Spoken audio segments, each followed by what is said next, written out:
Gusto mo. Gabi, dua ni anniversary celebration. Masipi, tapos na masipi, ilagan. Sa way kaagaw, sa unong fugan, tugigraw kalinaw. Imbitado ko mo, ano kaya nyo umay. At oras na alas 2. So, yung interesado, itakaidan, o yan umay mo pa siya, at kayo mo masingan mo i-charges na. At tayo po'y manalangin. Dakilang Diyos, kami po ay tunay na nagpapasalamat sa oras na ito. At kasama po namin ang aming dakilang Diyos. Kayo po ay nasa aming kalagitnaan. Kami po ay tunay na nagpapasalamat at itong pagkakataon ay pagkakataon upang kami po ay lumago sa aming buhay spiritual at mabunga ng marami para sa kaluwalhatian ng inyong Panginoon. Ihanda po ninyo ang puso ng bawat isa na naririto ngayon at hayaan po ninyo na mahawakan namin ang inyong banal na trono. Create in us, Lord, deep inside us, a desire to seek you, to seek your face, to love you, to worship you, and to honor you. Linisin po ninyo ang bawat isa sa amin upang kami po ay karapat-dapat na magpuri sa inyo. Ito po ang aming dalangin sa pangalan ng Jesus.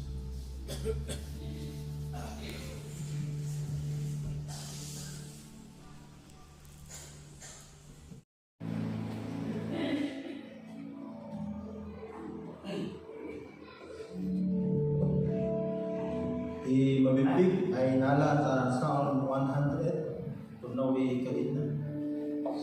Magkakansyo kamo tayafu sika mong amin nga tangaramuhan. Tayafu ay endo nga siga pagayaya na tayarayaman. Umay kamo nga magkakansyo taaruan na tam makapagayaya nga kansyong muna. Amwano tayafu ay cross.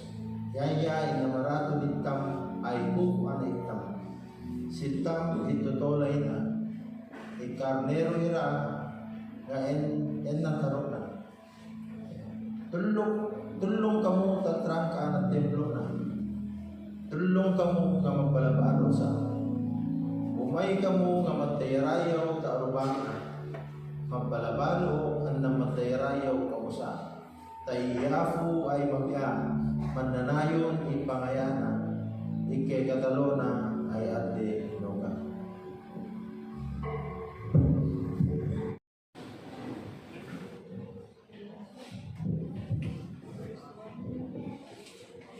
Magandang umaga po sa ating lahat, mga kapatid. At ganoon na rin po yung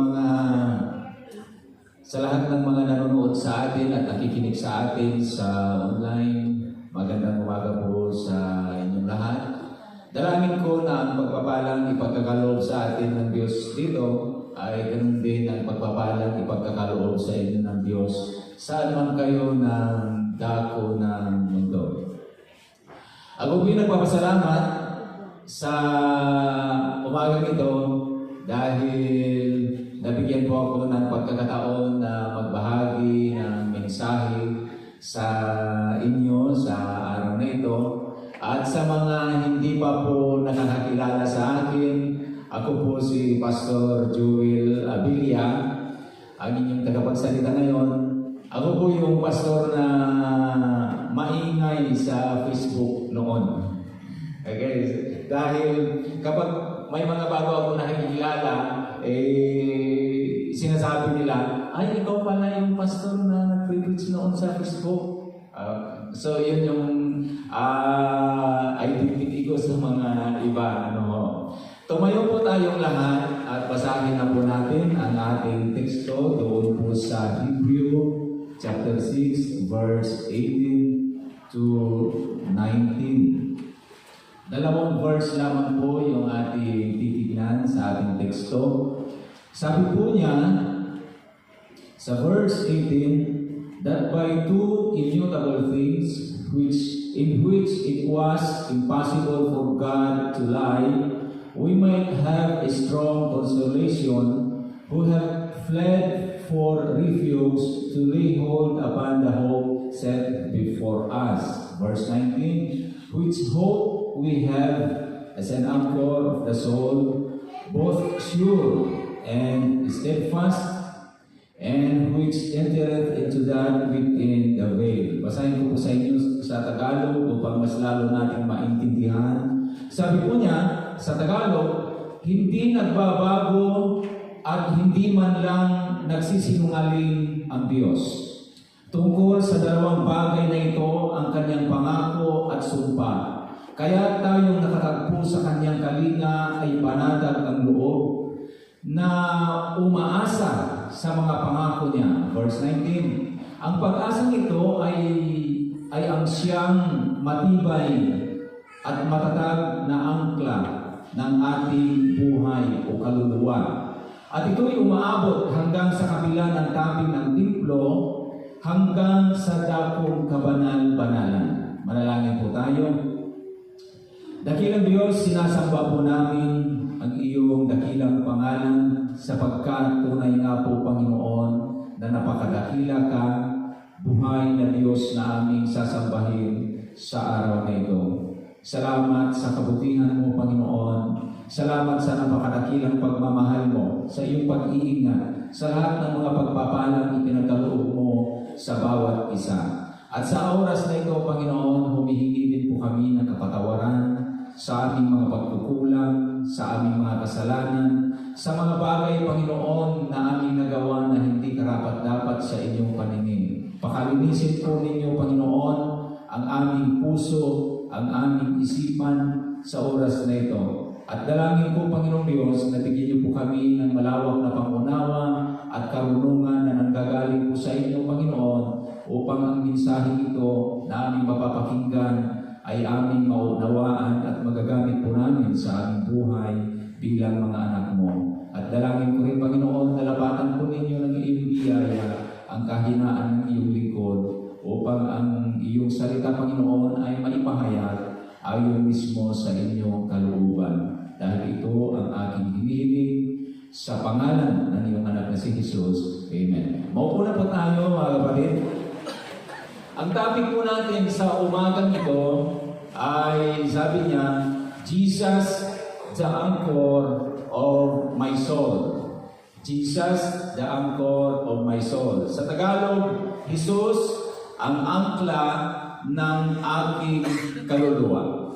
So, pinili ko po ang topic na ito sapagkat ako po'y naniniwala na nararapat lamang na sa taong ito ay atin pong ilagak ang ating pag-asa at seguridad kay Kristo. Amen po ba? Gawin siyang angkla ng ating kaluluwa at sa ganitong paraan, mga kapatid, hindi tayo madaling matatangay ng mga unos at pagsubok na darating sa ating buhay. Sa halip ay mananatili po tayong matatag at nakakapit sa kanyang mga pangako. Ngayon, ayon sa Webster Dictionary, tingnan ko po yung meaning. The figurative meaning of the word anchor is that which gives stability and security. So yun po yung nakalagay doon. So what is an anchor? An anchor is a word that gives security and stability. So that is a figure of speech given to us. Okay? At bakit figurative yung ibinigay? Sapagkat yung anchor dito na sinasabi ng dictionary ay yung maliit pero mabigat na bakal na nakalagay doon sa harapan ng barko. At kapag tumitigil yung barko, ihuhulog po iyon upang yung barko ay hindi maano o matangay ng mga malalakas na hangin o alon. Kaya sa figurative meaning of the word anchor ay isang bagay na nagbibigay ng katatagan at seguridad sa isang alanganing sitwasyon. Nakukuha po ba natin? Ngayon, yung iba siguro sa atin dito ay hindi familiar dito sa pinag-uusapan natin na anchor or ankla sapagkat wala naman pong barko dito, di po ba? Noong mga bata pa po kami doon sa amin, maraming barko ang pumupunta doon, lalo na kapag may paparating na low pressure o bagyo. Maraming barko ang pumupunta doon sa amin at nakikita po namin yung angkla na ihuhulog kung saan sila titigil. At kahit dumating ang malakas na hangin, mga alon, yung mga barko na iyon ay mananatili doon. Hindi sila maaano. At kahit yung mga bangka na maliliit na ginagamit ng mangingisda sa amin, mayroon silang mga angkla na nakalagay lang doon sa likod ng kanilang bangka. At kapag sila ay dumadaong galing sa laot, bago sumadsad yung kanilang bangka doon sa gilid ng dagat o pampang, ang una nilang ginagawa ay ihuhulog muna yung angkla sa likod. At kapag kumapit na, tapos yung tali nila sa harapan ay itatali sa mga poste na inilagay doon sa gilid ng dagat. Kaya yung bangka nila, kahit magkaroon ng malakas na hangin o alon, yung bangka ay mananatili, magkakaroon ng stability and security. At hindi basta-basta babalagbag kung saan-saan. Okay, so nakukuha po ba natin yung salitang anchor or ankla? So the anchor is the one that gives security and stability sa mga barko o bangka. Kaya kahit darating ang malakas na hangin, alon, ang barko o bangka ay hindi maano. At kaya ngayon, sinabi ng ating teksto, mga kapatid, sabi niya, basahin po natin yung verse 19, sabi niya, which hope we have as an anchor of the soul. So that is our hope, the anchor of our soul. And the very anchor here that we are talking about, yung sinasabi niyang anchor dito sa verse 19, ay hindi isang pirasong bakal. Okay? But it is a person, and his name is Jesus Christ, the anchor of our soul. He is our anchor. And he is the one that gives stability, security, steadfastness, and safety. That is our Lord Jesus Christ. He is our anchor. Now, first of all, let's talk about the character of our hope. Yun po yung ating pag-uusapan. Yan po yung ating unang punto. Ang katangian ng ating pag-asa. Ano ba po yun? So bago natin tignan kung ano yung katangian ng ating pag-asa, tignan muna natin yung verse 18 na kung saan sinabi niya that by two immutable things. Tignan muna natin, ano ba yung dalawang bagay na sinasabi niya na hindi magbabago? Ayon sa verse 18, upang maintindihan po natin mamaya yung dalawang bagay din na katangian ng ating pag-asa. So ano yung dalawang bagay na hindi magbabago? Una, ang pangako ng Diyos. Okay, yan yung isang tinutukoy niya na dalawang bagay na hindi magbabago. Ang una ay ang pangako ng Diyos. Ang Diyos ay nangako sa atin ng kaligtasan at buhay na walang hanggan. Amen po ba? Ang pangakong ito ng Diyos ay hindi nagbabago at maaasahan po natin. Makikita po natin yan sa kanyang context mula sa verse 13 to 17. Ngayon, yung pangalawa na bagay na sinasabi niya na hindi magbabago ay ang panunumpa ng Diyos. Okay? Upang higit na tiyakin ang kanyang pangako, nanumpa ang Diyos sa kanyang sarili. Bakit sa kanyang sarili siya nanumpa? Bakit hindi sa iba? Sapagkat wala siyang makitang mas mataas sa kanya na panunumpaan. Kaya ayon dito, ang dalawang bagay na hindi magbabago, ang kanyang pangako at ang kanyang panunumpa. Ang panunumpa na ito ay nagpapatibay sa kanyang pangako at ginawang imposible sa Diyos na magsinungaling. Amen. Kaya kapag pinag-uusapan natin yung immutability of God, ang kasunod niyan ay it is impossible for God to lie. Because if God is lying, then He is no longer immutable. Okay? So ngayon, tignan na po natin yung katangian, the character of our hope. At dalawang punto lamang po yung ating titignan.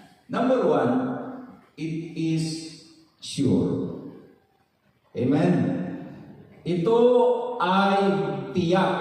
Ang katangian ng ating pag-asa, number one, it is sure. Sabi niya kanina doon sa verse 19, which hope we have as an anchor of the soul, both sure and steadfast. Now the word sure in this verse, the meaning of the word sure in this verse, tingnan po natin, what the Lord has promised, He will accomplish. Amen po ba?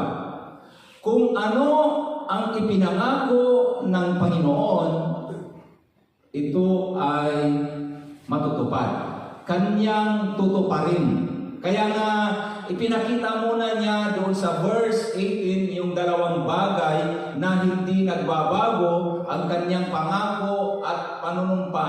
At sabi ng isang bersikulo doon po sa Philippians 1:6, sabi po niya, being confident of this very thing, that He which hath begun a good work in you will perform it until the day of Jesus Christ. Pakinggan po natin ito, mga kapatid. Ang pangako ng tao ay napapako. Di po ba? Naranasan na ba ninyo yung ganon? Ikaw ay pinangakuan at hanggang ngayon ay hindi pa natutupad. Ibig sabihin, napako yung kanilang pangako. Subalit, ang pangako ng Diyos ay natutupad. Amen po ba? Natutupad ang kanyang pangako. Walang sinumang makakahadlang sa kanya upang tuparin kung ano ang kanyang mga ipinangako. Yan ang katangian ng ating pag-asa, mga kapatid. Ito ay sigurado, ito ay tiyak at hindi ko nagbabago. Sabi nga ni Apostol Pablo kanina, yung verse na binasa natin, sabi niya, natitiyak ko. I am sure, I am confident. Natitiyak ko, sabi niya, na ang pinasimulan ng Diyos sa inyo ay kanyang lulubusin, kanyang tutuparin hanggang sa araw ng pagbabalik ni Hesukristo. So napakaliwanag. Mayroon siyang katiyakan, mayroon siyang kasiguraduhan, sabi niya, na kung ano yung sinimulan ng Diyos sa atin. Ano ba iyon? yung ating kaligtasan. Amen? At sabi niya, ito ay kanyang lulubusin hanggang sa pagdating ng ating Panginoong Hesus. Now, sabi pa ni Apostol Pablo, our hope is sure because of the character of the love of Christ. Ang ating pag-asa ay tiyak dahil sa katangian ng pag-ibig na ni Kristo sa atin. Ang ating pag-asa ay tiyak, sabi niya, dahil nandoon kay Kristo. Kaya nga, mga kapatid, doon sa Roma chapter 8 verse 37, sabi po niya, ito po ay napakaliwanag. Sabi po niya doon, we are more than conquerors to Him that love us. Kaya dahil sa kanyang pag-ibig, tandaan po natin, pakinggan po natin, dahil sa kanyang pag-ibig, hindi na tayo maaaring mahiwalay pa sa Diyos. Amen? Tingnan po natin kung ano yung nakalagay doon sa Roma chapter 8 verse 39 at 38 to 39. Sabi niya sa Tagalog, sapagkat natitiyak ko, sabi ni Pablo, kapag sinabi niyang natitiyak ko, ibig sabihin, sure, sigurado siya. Sabi niya, sapagkat natitiyak kong walang makapaghihiwalay sa atin sa kanyang pag-ibig. Amen? Hindi siya nagdududa. Sabi niya, walang makapaghihiwalay sa atin sa kanyang pag-ibig. Kahit ang kamatayan, ang buhay, ang mga anghel, ang mga pamunuan o ang mga kapangyarihan, ang kasalukuyan o ang hinaharap. Ganun siya katiwala. At idinagdag pa niya doon sa verse 39, sabi po niya, kahit ang kataasan, ang kalaliman, o alinmang nilalang ay hindi makapaghihiwalay sa atin sa pag-ibig ng Diyos na ipinagkaloob sa atin sa pamamagitan ni Kristo Jesus na ating Panginoon. So maliwanag na dahil sa pag-ibig ng Diyos sa atin, mga kapatid, tinitiyak ni Pablo na tayong mga mananampalataya kay Kristo, tayong mga tumanggap kay Kristo, ay hindi na tayo maaaring mahiwalay pa sa Diyos. That is our hope. It is sure. Amen? At sinabi rin ng ating Panginoong Hesus, doon sa Juan chapter 10, verse 27, 28, sabi niya that no one can able to pluck us out of His hand and of the hands of His Father. Tingnan po natin kung ano ang nakalagay sa John chapter 10 verse 27. Ang sabi po niya, my sheep hear my voice. Sino yung tinutukoy niyang tupa? Tayong mga mananampalataya. Okay? And I know them, sabi niya, and they follow me. Tandaan po natin yun. Kung tayo ay totoong tupa ng Panginoon, tayo dapat ay sumusunod sa Kanya. Amen? Dahil sabi niya, and they follow me. And then verse 28, sabi niya, and I give unto them eternal life, and they shall never perish. Pansinin po natin yung kanyang sinabi, they shall never perish. That is our hope. It is sure. That is our assurance of our salvation. It is eternal. Amen po ba? At idinagdag pa niya, sabi niya, neither shall any man pluck him out of my hand. And in verse 29, my Father, which gave them me, is greater than all, and no man is able to pluck them out of my Father's hand. That is our hope, that is our assurance, and our eternal security. Now, if you are in the hands of God, kung ikaw ay nasa kamay ng Diyos, dapat mong paniwalaan na walang sinumang makakaagaw sa iyo sa kanyang kamay. Amen po ba?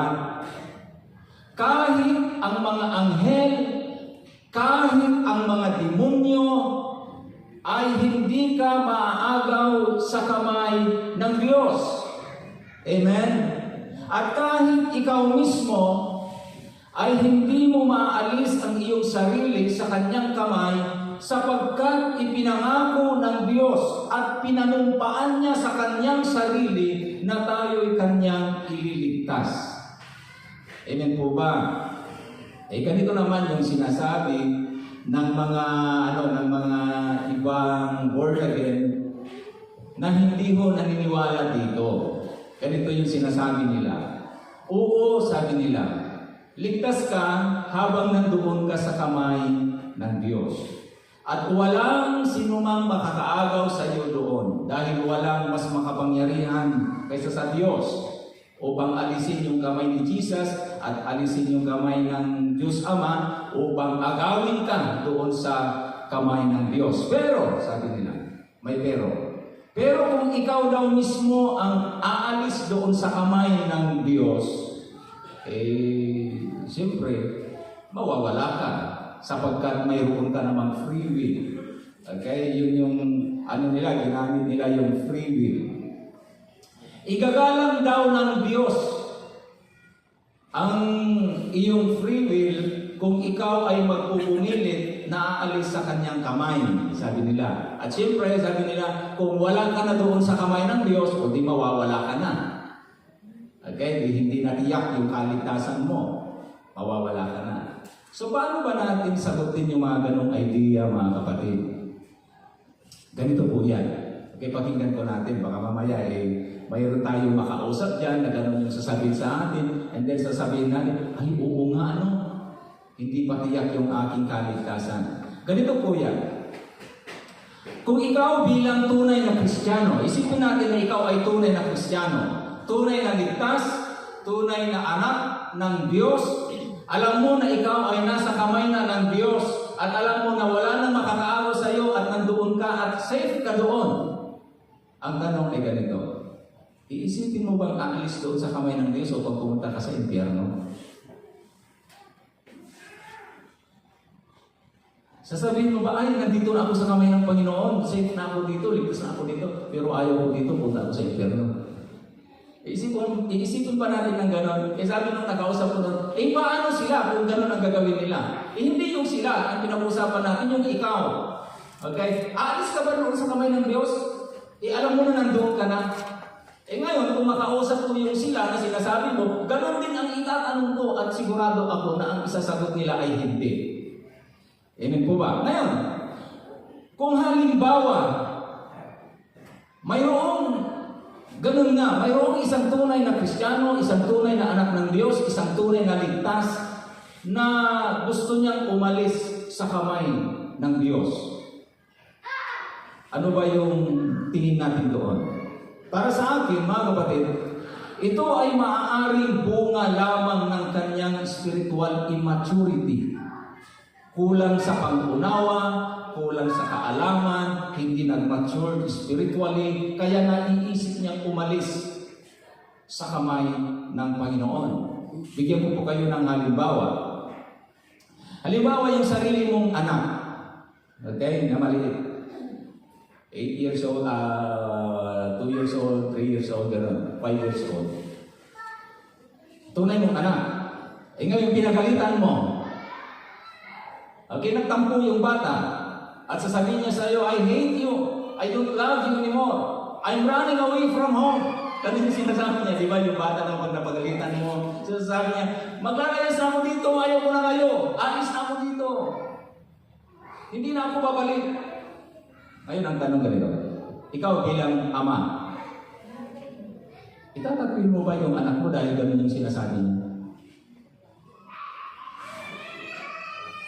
Hindi ba uunawain mo, iintindihin mo dahil alam mo na bata? Di po ba?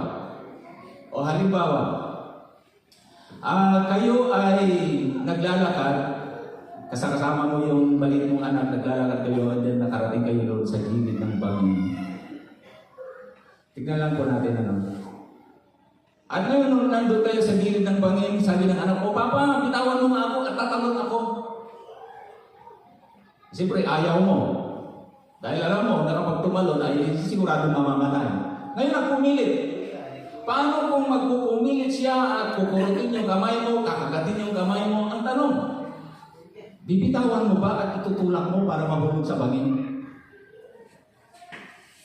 Brother, bibitawan mo ba? Hindi, di ba? Iyan ang katangian ng ating pag-asa. Amen? It is sure. Hindi magbabago dahil ang ating pag-asa ay nakasalalay doon sa pangako ng Diyos at panunumpa ng Diyos na tayo ay Kanyang ililigtas hanggang sa pagdating ng ating Panginoong Hesus. Amen po ba? At ang pangako ng Diyos na ito'y Kanyang pinanumpaan sa Kanyang sarili. At kailanman ang Diyos ay hindi nagsisinungaling. Kaya nga pinakita kanina that it is impossible, sabi niya, for with God to lie. Sapagkat kung siya ay magsisinungaling, then He is no longer immutable God, yung ating pinaglilingkuran na Diyos. So that is our hope. Yan yung ating pag-asa. It is sure. Kaya dapat masabi natin sa ating sarili, sigurado na ako, ligtas na ako, anuman ang mangyari sa aking buhay, maliligtas pa rin ako. Okay?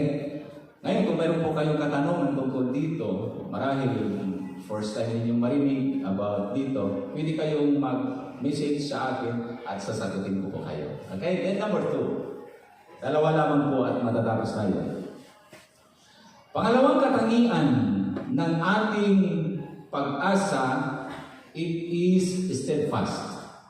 Ito ay matatag. Yung una, ito ay tiyak, sigurado. Pangalawa, ito ay matatag. Sabi niya kanina ulit sa verse 19, which hope we have as an anchor of the soul, both sure and steadfast. Bakit matatag ang ating pag-asa? Because Christ is our foundation. Matatag ang ating pag-asa sapagkat si Kristo ang ating pundasyon o ang ating saligan, na siya yung malaking bato na hindi natitinag. Sabi niya dito, and because Christ is our foundation, so we have a living hope in a living God and a living Savior. Amen. Buhay ang ating pag-asa sapagkat buhay ang ating tagapagligtas. Sabi niya doon sa 1 Peter chapter 1, 3-5. Basahin po natin ito isa-isa. Sabi niya, blessed be the God and Father of our Lord Jesus Christ, which according to His abundant mercy hath begotten us again unto Christ from the dead. Sapagkat si Kristo, mga kapatid, pakinggan po natin, sapagkat si Kristo ay muling nabuhay, kaya't mayroon din po tayong buhay na pag-asa. Amen? Kung si Kristo ay hindi nabuhay, ibig sabihin, patay ang ating pag-asa. At sinabi ni Apostol Pablo sa Book of Galatians na kung tayo ay umaasa lamang kay Kristo na hindi nabuhay muli, walang saysay ang ating pananampalataya. Subalit, alam po natin na si Kristo ay muling nabuhay. Kaya dahil dito, tayo naman po ay nagkaroon ng buhay na pag-asa. And then verse 4. To an inheritance, sabi niya, incorruptible and undefiled, and that fadeth not away, reserved in heaven for you. Sapagkat ang ating pag-asa ay buhay, kaya ang ating mamanahin ay tinawag na incorruptible. Ibig sabihin, imperishable. hindi mawawala, undefiled, and fadeth not away. Ngayon, ano po ba itong tinutukoy niya dito na inheritance natin na incorruptible, undefiled, and fadeth not away? Ano po ba ito? Ito po yung ating kaligtasan, ang buhay na walang hanggan at yung katayuan po natin bilang anak ng Diyos. Ito yung kanyang tinutukoy na kailanman hindi mawawala. It cannot decay or be destroyed. Amen? Ibig sabihin, ang ating kaligtasan ay nakatago at iniingatan ng Diyos sa langit. Nakatago doon sa piling ng Diyos. Ibig sabihin, ito ay protektado, sigurado, hindi magagalaw. Kaya ang ating pag-asa ay matatag. At hindi ito maaaring masira o mawala sapagkat ang Diyos mismo ang nag-iingat para sa atin. Amen? Hindi ho tayo yung nag-iingat sa ating kaligtasan. Tandaan po natin yun. Sapagkat kung tayo yung humahawak at nag-iingat sa ating kaligtasan, sigurado na hindi ito sigurado, hindi sure, mawawala po natin. Sapagkat hindi sapat ang ating kakayahan upang panghawakan habang buhay ang ating kaligtasan. Darating pa rin yung araw na tayo ay manlalamig, darating pa rin yung araw na tayo ay matutukso o magkakasala, kaya't hindi natin mapanghawakan ito sa ating sariling lakas, sa ating sariling kakayahan. Subalit pasalamatan natin ang Diyos sapagkat Siya mismo ang nag-iingat at humahawak sa ating kaligtasan. Amen po ba? Ang sabi po niya doon sa verse 5. Okay, tingnan po natin verse 5. Who are kept, sabi niya, by the power of God through faith unto salvation, ready to be revealed in the last time. Ang sabi niya sa Tagalog, para mas maunawaan po natin, sabi niya, sapagkat kayo'y sumampalataya, iingatan kayo ng kapangyarihan ng Diyos. Amen? Iniingatan tayo sa kanyang kapangyarihan. Hindi tayo yung nag-iingat sa ating kaligtasan, kundi ang kapangyarihan ng Diyos. Ngayon, naniniwala po tayo na ang gawain ito ng Diyos sa atin, ang pangakong ito ng Diyos ay matatag magpakailanman. Amen? Because He is the rock of our salvation. Siya yung pato. So, kung pinag-uusapan yung katangian ng ating kaligtasan, kung bakit ito ay sure at steadfast, because Jesus Christ is the anchor of our soul and He is the rock of our salvation. Pansinin po natin, mga kapatid, kung papaano ito nakita ng mga propeta sa lumang tipan. Basahin po natin yung 1 Samuel chapter 2 verse 2. Ang sabi niya, there is none holy as the Lord, for there is none beside thee, neither is there any rock like our God. In 2 Samuel chapter 22 verse 2 and 3. Sabi niya, and he said, the Lord is my rock and my fortress and my deliverer. Verse 3, the God of my rock, in Him will I trust. He is my shield and the horn of my salvation, my high tower and my refuge, my Savior, thou savest me from violence. In verse 32, the same chapter, "For who is God, save the Lord? And who is a rock, save our God?" Verse 47, "The Lord liveth, and blessed be the rock, and exalted be the God of the rock of my salvation." Just imagine, mga kapatid, how many times in the book of Samuel, the word rock was repeatedly mentioned in reference to our Lord Jesus Christ as the foundation of our soul. Amen?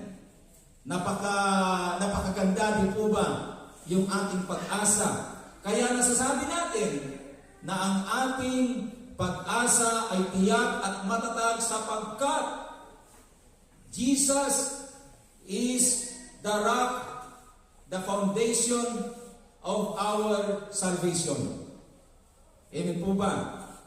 Kaya tayo ay mayroong katiyakan, tayo ay mayroong pag-asa na hindi kailanman natitinag, hindi kailanman mawawalan, hindi kailanman maaagaw ng kahit sino sapagkat ito ay itinago na ng Diyos. Ibig sabihin, kahit nandito pa lamang tayo sa lupa, mayroon na tayong pagmamay-ari doon sa langit. Amen? Mayroong isang bagay doon na inireserba ng Diyos sa atin. At ang bagay na nakareserba na iyon ay walang makakaagaw sa atin, walang makakasira. Ito ay pinanumpaan ng Diyos na pagdating ng ating Panginoon, makakamtan natin iyon. Amen po ba? Yan yung ating pag-asa. At sa ating conclusion, mga kapatid, huwag nating kalilimutan, si Jesus ang angkla ng ating kaluluwa. At siya rin ang bato ng ating kaligtasan.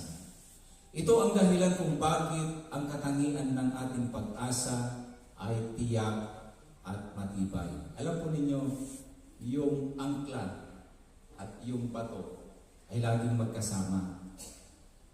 Tulad ng mga mangingisda, yung angkla nila, yung gawa sa bakal na nakaganyan, mayroong bato na malaki.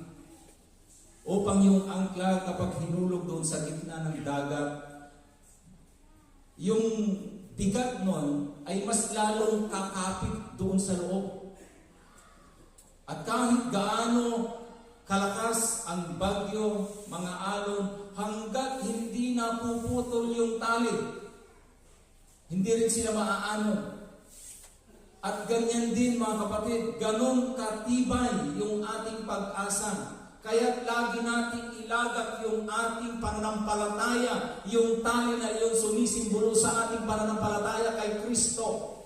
Amen. Huwag nating hayaan na manghina ang ating pananampalataya sapagkat mayroon tayong matibay na pag-asa, mayroon tayong matibay na anchor and foundation of our soul. Kaya mga kapatid,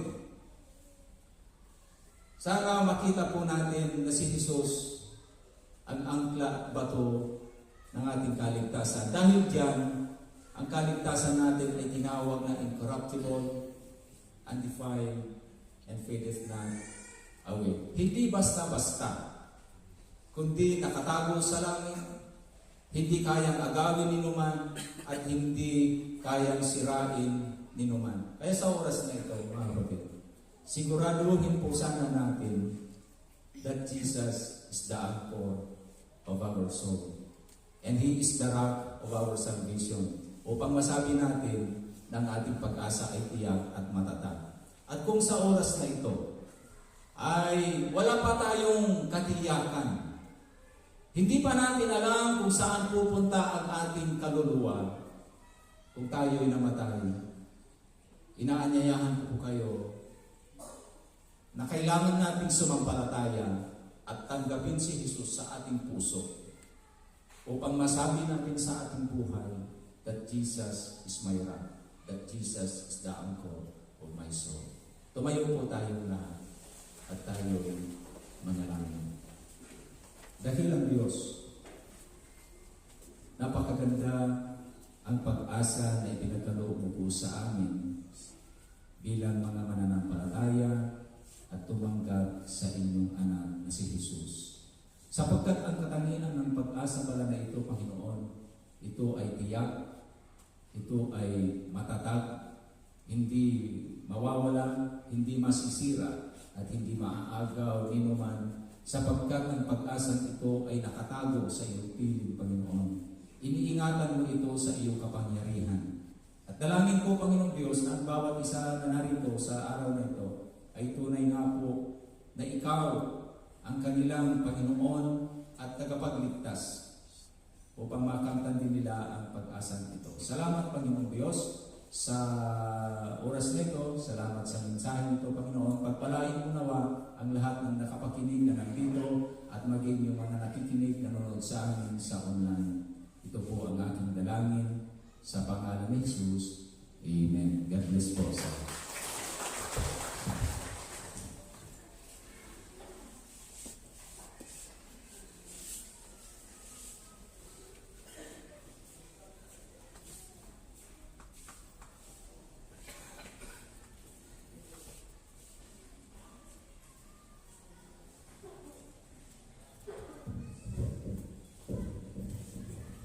yung mga nawawala i-kempo tang may ngita po tayo makumaga na imano yamami ta lani Diyos mi tu pakapangwasa amin maraya-raya pareho ingagam Lord, thank you Ama ta pinatong mo Ama ikarami Ama tapos kami ginato hoho tingin namin para na mga Ama bendisyon ang mong pagkifuto amin ang napagpalingang mo Ama prinsipyo ng espiritual ng Torah. Mabalo ang mga karapyang tapagito mo ito awan ito kondisyon.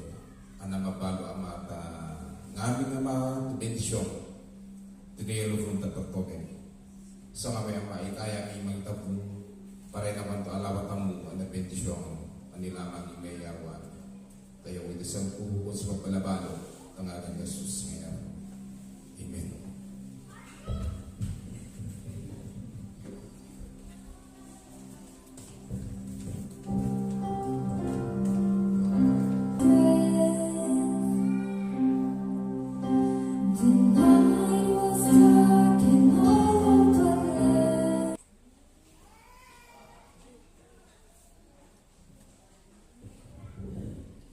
Ikito ito nga natin itong namin.